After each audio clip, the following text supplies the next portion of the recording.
failure to have COVID-19 standardized testing procedure and the equipment across East African countries may be the cause of a misunderstanding that is threatening cross-border trade between the member states. Health Director General Patrick Amoth now says Kenya has been using testing kits that can pick even the lowest viral load that may not be traceable, as opposed to other member states that are using rapid testing kits. This, as authorities in Tanzania concluded that Kenya is on a mission to sabotage its tourism sector on a day that President John Pombe Magufuli claimed that to have spoken to President Kenyatta and agreed on talks between Kenyan and Tanzanian authorities. Let's get that story from our very own Sam Gituku. With 214 coronavirus cases already detected at the different border points of Kenya with Tanzania, the announcement that at least 177 were Tanzanian nationals has rubbed the Tanzanian authorities the wrong way. So much so that the Arusha Regional Commissioner, who is in charge of the Namanga border, released contrary figures. In a statement, Mrisho Gambo now says of 19 Tanzanian drivers that had tested positive in Kenya, repeat tests in Tanzania showed they have no trace of coronavirus.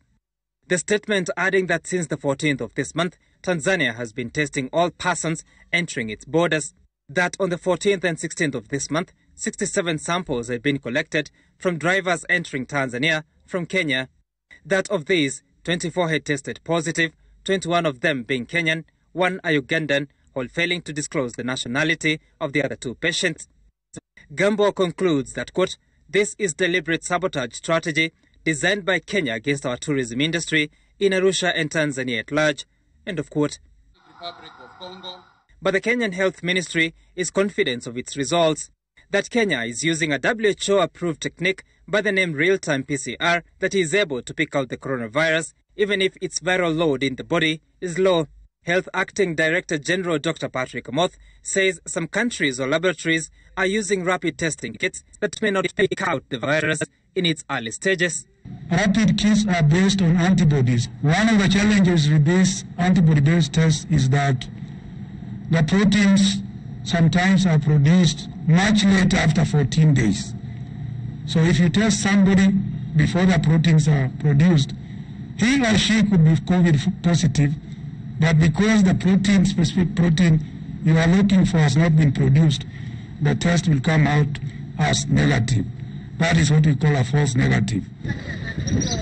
Tanzanian President John Pombe Magufuli now saying he has spoken to President Kenyatta and agreed that authorities from both countries hold talks to resolve a crisis that has caused a major standoff with Tanzanian officials denying Kenyan truckers destined for Tanzania entry into the country.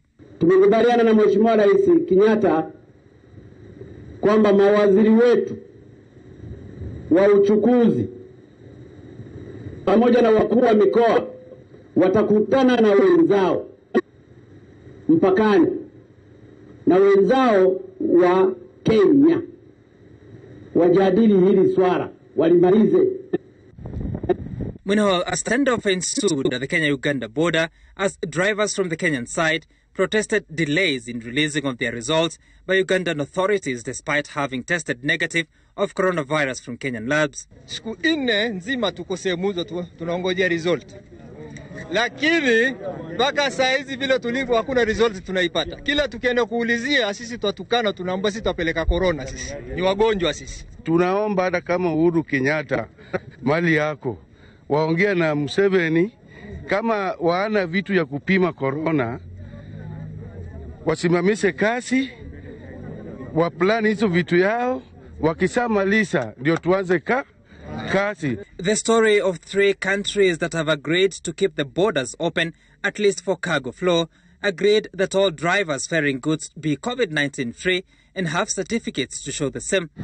Of countries that cannot agree on a standard testing technique that would avoid unnecessary bureaucracy and delays. In the end, while the drivers may suffer an intended long wait, citizens of the 3 countries miss out on essential goods, a reality that may deal the cross-border trade a serious blow. Sam Gituku, Citizen TV, Nairobi.